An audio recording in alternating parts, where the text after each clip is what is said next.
মনে মনে ঠিক করেই ফেলেছিলাম আজকে আর কোনো কাজ করব না, কারণ আজকে হচ্ছে রবিবার। আজকের দিনটা রেস্ট নেব, কিন্তু সেটা আর হলো না। কারণ ভাগনা ফোন করে বলল, চলো সদলাপুর থেকে গঙ্গা স্নান করে আসি। তাই তো বেরিয়ে পড়লাম আমার এক নতুন গল্পের উদ্দেশ্যে। অবশ্য আমার মাথার পোকাগুলো চাঁড়া দিয়ে বলল যে গঙ্গা স্নান করতে যাবি, তাও আবার কোনো কন্টেন্ট ছাড়া, তাই কখনো হয়? তাই তো বেরিয়ে পড়লাম ভাগনার সাথে। আর আজকে তোমাদেরকে এই ভিডিওতে দেখাবো গঙ্গা স্নানের পাশাপাশি পুরো সদলাপুরটাকে ঘুরে দেখানো। যেমন সদলাপুরের যে আশেপাশে আম গাছ, সেই আম গাছ থেকে আম ভেঙে খাওয়া, অথবা যেখানে মরা পোড়ায় সেই জায়গাটাতে ঘোরা, সে সমস্তটাই থাকছে তোমাদের কাছে। তো ভিডিওর শুরুতে একটাই কথা বলবো, যদি ভিডিওটা ভালো লাগে তাহলে একটা লাইক করে দিও। আর যদি কেউ চ্যানেলে নতুন এসে থাকো তাহলে চ্যানেলটা সাবস্ক্রাইব করে পাশে থাকা বেল আইকনটা প্রেস করে দিও নতুন নতুন ভিডিও আপডেট পাওয়ার জন্য।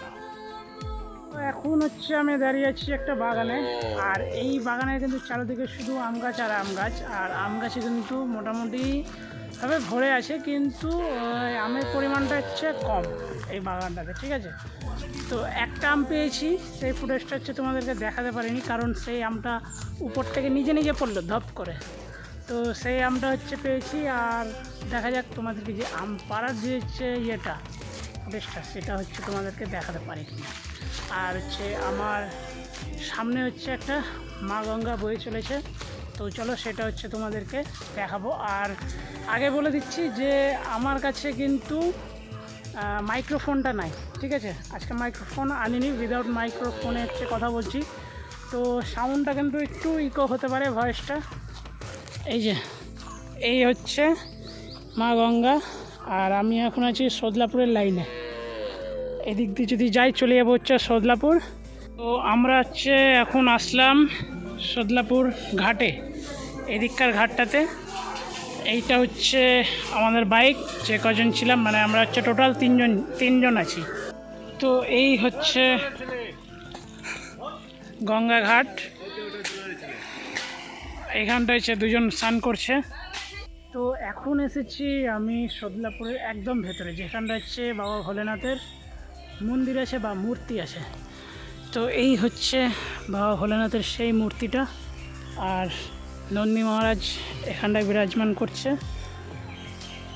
তো আর একটা কথা বলে দিই, আমার ফোনে বেশি চার্জ নাই, 8% চার্জ হয়ে যায় না, কতটা কি দেখাতে পারবো। তো চলো আগে তোমাদেরকে এই শ্মশানের যে ভেতরটা, সেই জায়গাটা একটু দর্শন করানো যাক। এটা এমনই একটা জায়গা, এখানে সবাইকেই আসতে হয়, যতই বড়লোক থাক, যতই ধনী থাক, যতই রাজা থাক, শেষ সময়টা কিন্তু এখানে আসতেই হবে। তো একটা কথা কিন্তু বলতে হচ্ছে, একাই এসেছো, একাই কিন্তু যেতে হবে। তো এই হচ্ছে, এই যে একটা আম পড়লো এখানে, হচ্ছে একটা আম পড়লো, কইরে আমটা, এই যে ছোট্ট আম, এখানকার আম গাছের আম পড়লো।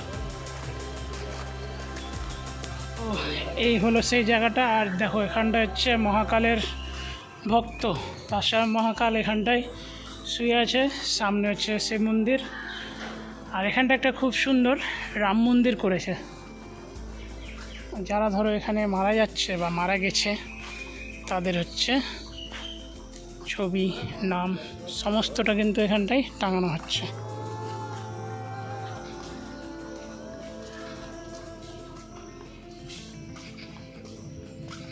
এই হলো সেই রাম মন্দিরটা। ঠাকুরের দর্শন পেলেও পেতে পারো, একটু জুম করে দেখি, আশা করছি দেখতে পাচ্ছ কিনা জানি না। এখানটা হচ্ছে রাম, লক্ষ্মণ, সীতা, হনুমানজি। এই যে এখানে একজনের কাজ করানো চলছে, সব অস্থি, তারপর যেটা হচ্ছে চাঙি বলছে, এই যে এখানে রাখা আছে, যেটাকে এখন রেডি করছে। সেগুলো কিন্তু সমস্ত, মানে যত জামা কাপড় আছে সব কিন্তু এখানেই ফেলা হয়। এখানে আগে খড়িতে পুরানো হতো, এখন মনে হয় ওটা খুব কম হয়, এখন ইলেকট্রিকে বেশি হয়। এবার চলো তোমাদেরকে দেখালাম, আমি এবার এখান থেকে বেরাবো। তো ভিডিওটা যদি ভালো লেগে থাকে তাহলে অবশ্যই লাইক করে দিও। যদি কেউ চ্যানেলে নতুন এসে থাকো তাহলে প্রথমে ভিডিওটা দেখবে, যদি ভালো লাগে তাহলে অবশ্যই একটা কমেন্ট করে দিও, আর চ্যানেলটা সাবস্ক্রাইব করে পাশে থাকা বেল আইকনটা প্রেস করে দিও। আর আমি ভাবছিলাম যে পুরোটা দেখাতে পারবো কিনা, যেহেতু হচ্ছে ফোনে চার্জ নেই, তো হয়ে গেলে পুরোটা দেখানো। তো চলো যাওয়া যাক। হর হর মহাদেব।